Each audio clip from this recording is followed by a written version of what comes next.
오늘 우리에게 주신 말씀 보겠습니다.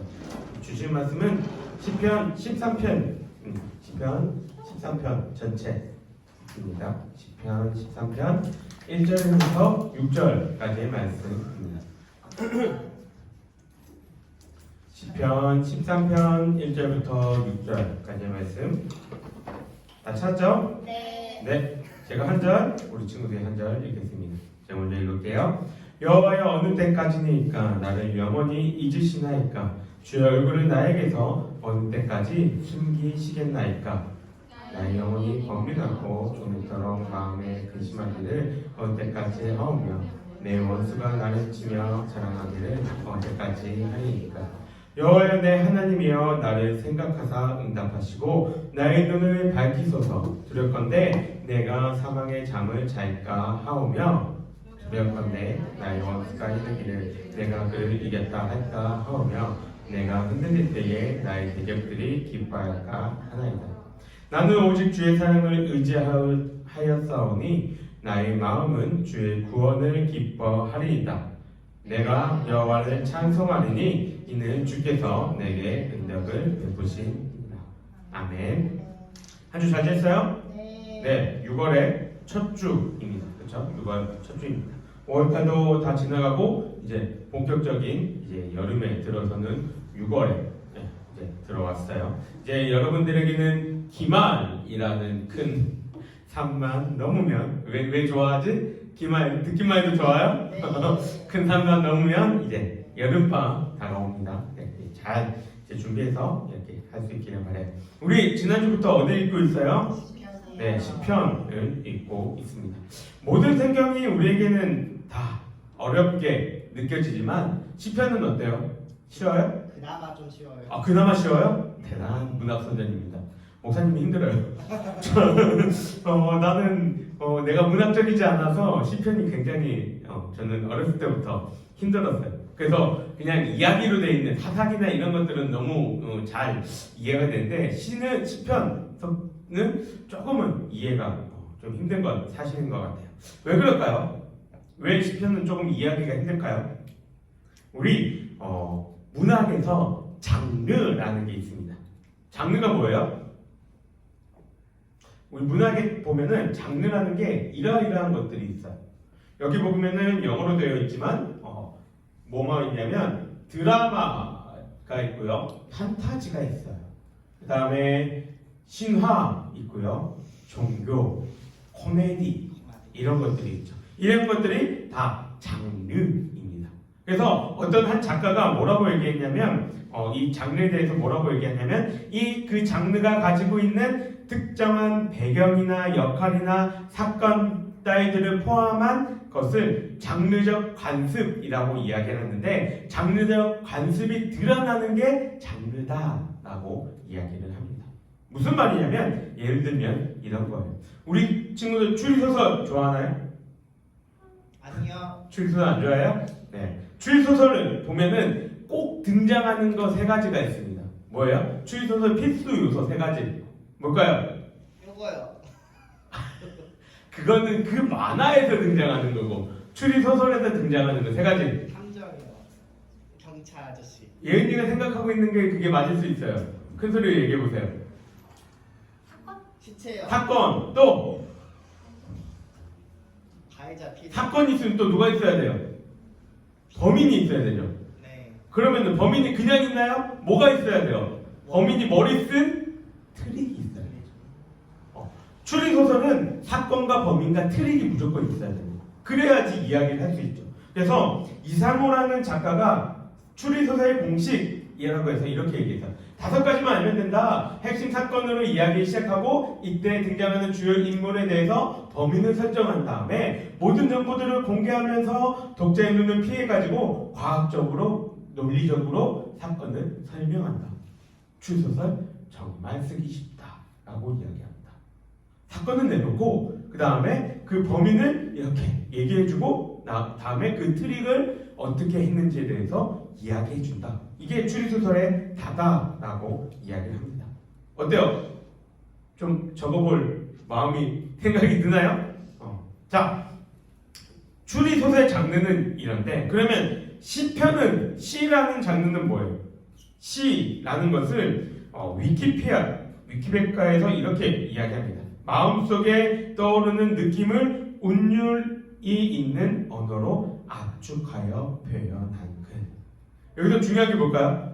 두 가지가 중요한 것 같아요. 뭐가 중요할까요? 하나는 운율, 또 하나는 압축. 그렇죠. 시는 운율과 압축이 특징인 거예요.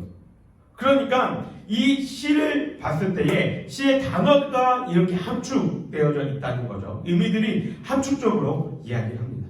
소설이나 다른 장르들처럼 이 일에 대해서 많은 설명을 하고 있지 않다는 거예요. 시를 보게 되면은 막 이렇게 주저리 주인공이 어떻고 저쩌고 설명이 있는 거 봤어요? 없어요. 딱 간단하게 뭐 자기의 마음에 대해서 탁 이렇게 얘기한다든가 이렇게 단어들이 압축적으로 되어 있다는 거죠. 그러니까 이 시인이 어떠한 환경에 처해 있고 이 시인이 어떠한 마음을 가지고 이거를 이야기했는지를 모르면은 이거를 해석하는 것이 올바르지 않다는 겁니다. 예를 하나 더 한번 들어봅시다. 내가 여러분 나이 정도 됐을 때 신문물이 하나가 이제 개발이 됐어요. 볼까요? 스마트폰이요. 아유 아니에요. 그 전이에요. 내가 여러분들 나이 때는 스마트폰보다 그 한 단계 앞에 거 뭐예요? 핸드폰이야. 핸드폰 말고 뭐예요? 삐삐. 공식 명칭 뭐예요? 무선 호출기. 우리 준영이 본 적 있어요 이거? 본 적 있어요? 어디서? 아빠. 여기 내가 쓴 건 없네요. 이렇게 다양한 무선 호출기들이 있는데 이 무선 호출기 어떻게 하는 건지 알죠? 여기에 개별 번호들이 있어가지고 여기에 전화해서 번호로 이렇게 여기서 번호만 이렇게 나오게 되는 거예요. 그래서 번호로만 얘기할 수 있기에 번호로 사람들이 뭘 만들어요? 암호를 만듭니다. 자, 암호들 한번 볼까요? 파리파리 쉽다. 뭘까요? 빨리. 그렇죠.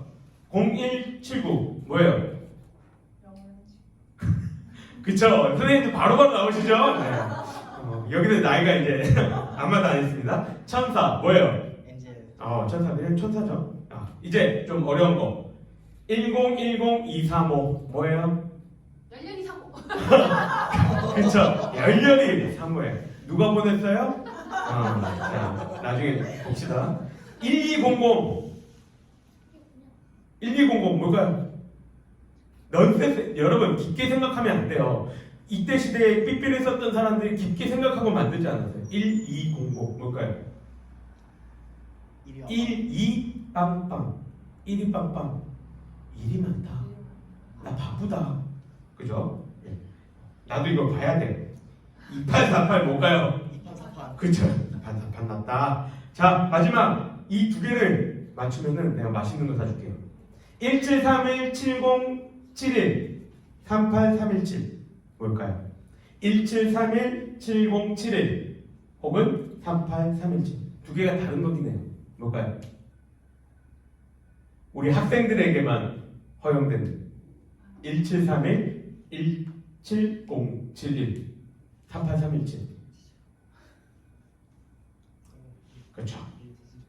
모르겠죠? 네. 자 17317071을 거꾸로 돌려보면 이렇게 보입니다. 뭘까요? I love you. I love you가 되는 거고 38317도 똑같아요. 거꾸로 돌리면 이 글자가 나옵니다. 이게 뭘까요? 리베. 리베 뭐예요? 영어로 리베 뭐예요? 네. 그쵸? 영어 아닙니다. 독일어거든요. 사랑이라는 뜻입니다. 이렇게 알아야지 해석된다는 거예요. 우리 친구들이 하다못해 삐삐를 이렇게 쓰게 됐는데 아무도 모르는 사람한테 0179 이렇게 왔어요. 이 누구야? 1200 이렇게 왔단 말이죠. 근데 시에 이렇게 적혀져 있어요. 해석할 수 있어요, 여러분? 아니요. 해석이 안 된다는 겁니다. 이처럼 시라는 것들은 어떠한 이 시인이 쓴 거에 대해서 어떻게 썼는지에 대한 장르적인 이해와 그 배경을 알아야만 합니다. 그렇기에 시편이 조금 더 어려운 거예요. 우리가 시편을 보면 장르가 시인 것도 맞지만 그 안에서 또 몇 가지로 시편이 나뉘게 됩니다. 크게 세 가지로 우리는 시편을 구분할 수가 있어요. 뭐 있어요? 찬양시와 탄식시와 감사시입니다. 자, 찬양시, 탄식시, 감사시 이렇게 있는데 탄식시가 제일 많다고 이야기를 했죠. 탄식시는 뭘까요? 어떤 시예요? 탄식하는 거야. 탄식이 뭐예요? 아유. 지난주에 탄식시 살짝 얘기했죠. 우리가 사는 세상은 쉬워요? 쉽지 않아요? 어려워요. 그렇게 쉽지 않다고 얘기했어요. 시인의 아픔과 슬픔을 고백하는 시가 바로 탄식시입니다. 그만큼 우리가 사는 세상은 쉽지 않은 거죠. 오늘부터 우리는 3번에 걸쳐서 시편을 더 얘기할 건데 주요 장르에 대한 시들을 살펴볼 예정입니다. 그래서 오늘은 탄식에 대해서 이야기를 합니다. 그래서 탄식시의 가장 대표적인 13편을 살펴볼 거예요. 탄식 하니까 뒤져보니까 이게 제일 먼저 나오더라고요. 뭐예요? 손흥민인데 해트트릭을 놓치고 난 다음에 장면입니다. 탄식은 말처럼 한탄하다, 한숨을 쉰다 이러한 의미입니다. 그럼 한탄은 뭐예요? 원통해 하는 것이 한탄이죠. 아까 얘기한 것처럼 한숨을 쉬면서 탄식하는 것이 한탄이라는 겁니다. 뭔지는 정확하게 설명할 수 없지만 우리는 다 느낌적으로 다 알고 있잖아요. 그죠? 네. 그게 바로 탄식인 것이죠. 여러분들은 어느 때에 탄식이나 한탄을 합니까? 나는 내가 보통 이 일에 대해서 아무것도 할 수 없음을 느꼈을 때에 한탄하고 탄식하는 것 같아요. 내가 무기력할 때, 내가 능력이 없음을 깨달았을 때, 그때 탄식을 한다는 말이죠. 탄식시는 이러한 마음을 드러내고 있는 시입니다. 아까 앞에서 말했듯이 장르적인 관습이 있어야 그 장르다라고 이야기를 했어요. 그래서 탄식시에도 그 장르적 관습이 있습니다. 뭐가 있냐면 오늘 시편 14편을 구분해보면 이렇게 구분할 수가 있습니다. 탄식시에는 5가지가 있어야 돼요. 첫 번째 불평, 두 번째 간구, 세 번째 신뢰의 고백, 네 번째 응답의 확신, 다섯 번째 찬양의 맹세. 시편 14편은 이걸 너무나도 잘 보여주는 시이죠. 시편 13편 이 시는 누가 적었다고 지금 성경은 이야기하고 있어요? 다윗이야. 다윗의 시다라고 이야기합니다. 여러분에 있어서 다윗은 어떤 왕이에요? 킹 다윗. 어떤 왕이에요? 하프 잘 치는 사람. 하프 잘 치는 사람. 또 싸움 잘하는 사람. 싸움 잘하는 사람. 또 남의 아내 탐하는 사람. 또 빨리 말해.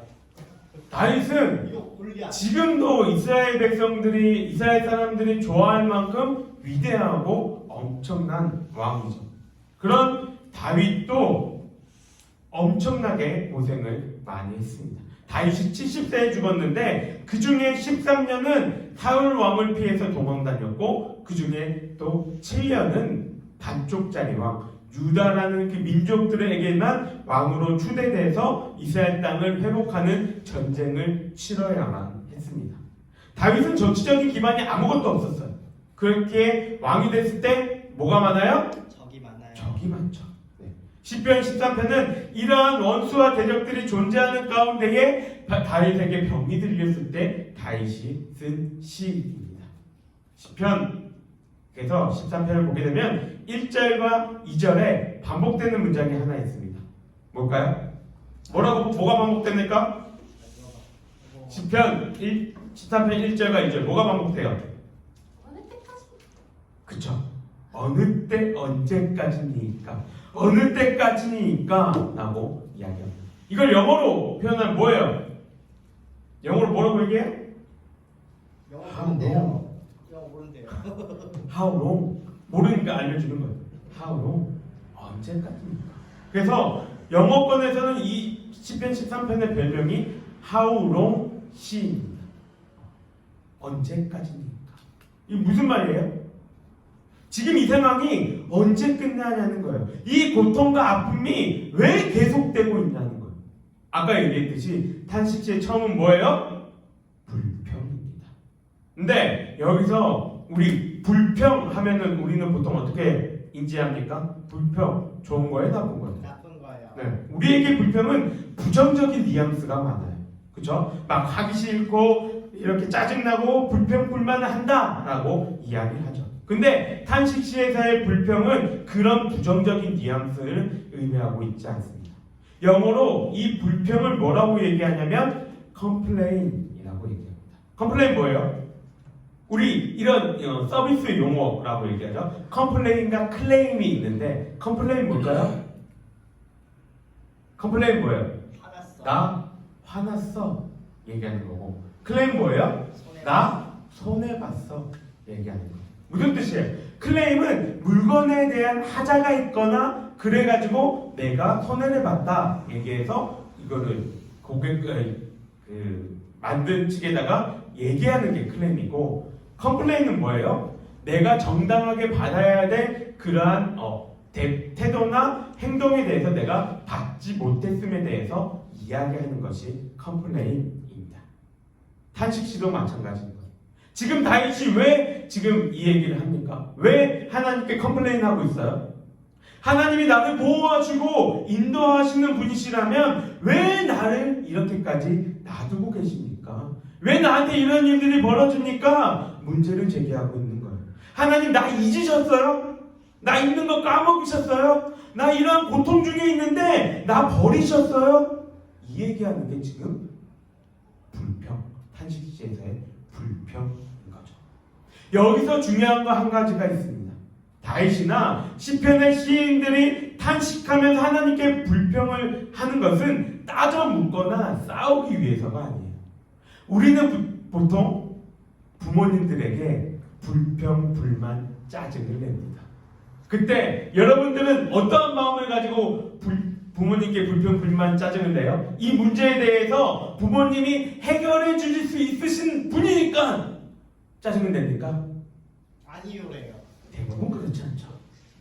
대부분 그렇지 않아요. 물론 그럴 수도 있겠지만 대부분의 경우 우리의 짜증은 어떠합니까? 그냥 내 마음속에 올라오는 이 분노와 이 감정들로 인해서 그냥 부모님께 할 때가 많이 있다는 거죠.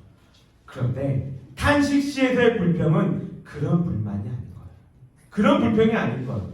그러면 어떠한 불평입니까? 이 일에 대해서 해결하실 분이 하나님이시라는 그 마음이 확실하게 있는 자가 그 문제를 하나님께 제시하는 거죠. 하나님 이거 해결하실 수 있으시잖아요. 그런데 왜 이런 일들을 만드시니까 이야기를 하는 거죠. 회사를 다니면 많은 회의들이 있습니다. 맨날 회의하죠. 많은 회의들이 있어요. 그런데 그 회의를 이렇게 하다 보면은 어떤 사람들의 부류 중에 이런 사람들이 꼭 있습니다. 어떤 부류냐면 어떤 의견에 대해서 언제나 NO라고 외치는 사람들이 있어요. 그냥 NO 하는 게 아니라 그냥 다 싫대요. 반대를 위해서 반대를 한다 이야기를 하죠. 그 사람의 의견과는 상관없이 그 의견이 적절한가 이것도 고민하지 않고 그냥 아니야 그거 싫어 안 할 거야 이렇게 이야기를 한다는 거죠. 그럼 회의가 될까요? 아니요. 올바른 회의가 되지 않습니다. 반대를 하면 내가 그 반대하는 의견에 대해서 왜 반대하는지에 대해서 의견을 내놓아야 되죠. 그리고 그거에 대한 해결책도 이야기를 해야 되죠. 그렇지 않으면 반대하는 의미가 없다는 겁니다. 마찬가지예요. 지금 하나님께 나와 불평을 털어놓는 것은 그냥 넋두리가 아닌 겁니다. 하나님이 이 일을 해결해 주실 것이라는 믿음을 가지고 나와야 하는 것이죠. 그리고 그 믿음이 보여지는 것이 이제는 간구입니다. 간구가 뭐예요? 요청하는 거. 그렇죠. 요청하는 것이 간구입니다. 시편에서 보통 간구는 3개의 문장으로 이야기를 합니다. 뭐냐면 나의 말을 들으소서, 나를 구하소서, 원수를 벌하소서. 13편에서 다윗은 하나님께 나를 생각하사 응답해달라고 간구합니다. 아픔과 슬픔 속에서 이 눈물을 흘리고 신음하고 있는 나의 소리를 들어달라 이야기를 하죠. 그리고 회복시켜달라 이야기합니다. 13절에 나의 눈을 밝히소서 간구가 다윗의 간구입니다. 성경에서 눈은 실체의 모든 부위를 대표하는 부위입니다. 그래서 눈이 어두워졌다라는 것은 그냥 몸에 질병이 걸려가지고 눈이 잘 안 보이게 되는 것도 있지만 그것뿐만 아니라 이 사람의 영적인 상태가 나빠졌음에 대해서도 눈이 어두워졌다라고 이야기합니다. 지금 다윗의 경우에는 자신이 이후에 이어지고 있는 시처럼 사망의 잠을 자지 않게 이야기를 하는 것처럼 내 육신이 지금 많이 쇠약해졌다 이야기를 하죠. 내가 지금 죽음에 이르지 않도록 이 병으로 인해서 내가 죽을 만큼 아픈데 나를 좀 돌봐달라 하나님께 간구하는 것입니다. 그럼 이렇게 간구한 다음에는 뭐가 따라와야 될까요? 내가 하나님께 요청했어요. 그 다음에 뭐가 따라와야 될까요? 길. 신뢰의 고백. 시편 그리고 탄식시가 다른 이때의 문학과 가장 큰 차이점이 뭐냐면 이겁니다. 신뢰의 고백. 신뢰의 고백 뭘까요? 이전까지 내가 아픔과 슬픔을 토로하고 간구했어요. 근데 그걸로 끝이 아니라 이 내 고백이 실제로 이루어질 것임에 대해서 다시 한 번 더 신뢰하며 고백하는 겁니다. 우리의 기도가 잘 이루어지지 않는 이유가 뭘까요? 우리 친구들도 기도하잖아요. 우리의 기도가 잘 이루어지지 않는 이유 뭘까요? 실컷 내가 원하는 거 이렇게 해달라고 기도해놓고 우리는 보통 어떻게 합니까? 교회 문을 나서면서 되겠냐? 전교 1등 되겠냐? 그냥 대충 살지. 내가 기도한 거에 대해서 뭐예요? 신뢰하지 않아요. 하나님이 일하실 거에 대해서 기다리지 않아요. 하나님이 어떤 것도 다 행하실 수 있음에 대해서 그것을 온전히 신뢰하며 바라보지 않는다는 거죠. 시편은 그렇게 하는 게 아니다라고 우리에게 이야기합니다. 너희들이 간구했다면, 너희들이 문제를 제기하고 하나님께 이야기했다면 그것을 가지고 하나님이 행하실 것이라 신뢰하라 이야기를 하고 있는 겁니다. 다윗은 이 시에서 하나님을 내가 신뢰할 수 있는 이유는 내가 하나님을 굳건히 믿어서 내 믿음이 좋아서가 아니라 주의 사랑을 의지하였사오니 라고 고백합니다. 5절에서 내가 굳건히 믿어서가 아니라 주의 사랑을 의지했다라고 얘기해요. 여기서 사랑이라는 단어는 히브리어로 헤세드입니다. 이 단어는 다른 데서 어떻게 쓰이냐면 하나님의 신실하시고 인자하심을 나타낼 때 사용이 됩니다. 약속하신 하나님이 그 약속을 이루시는 일들을 이야기할 때 이 헤세드가 사용된다는 거예요. 룻기에서 그 사랑을 얘기할 때 이 헤세드가 사용되는 것입니다. 그러니 그 불변하시는 하나님의 사랑을 의지해서 다윗은 신뢰할 수 있다는 거죠. 하나님이 행하실 것에 대해서 신뢰하니까 어떻게 됩니까? 확신을 가지죠. 내가 그 신뢰를 가지고 하나님은 이렇게 하실 것이야. 그 확신을 가집니다. 확신을 가지니까 내 마음이 어떻게 돼요? 이제는 변화가 되죠.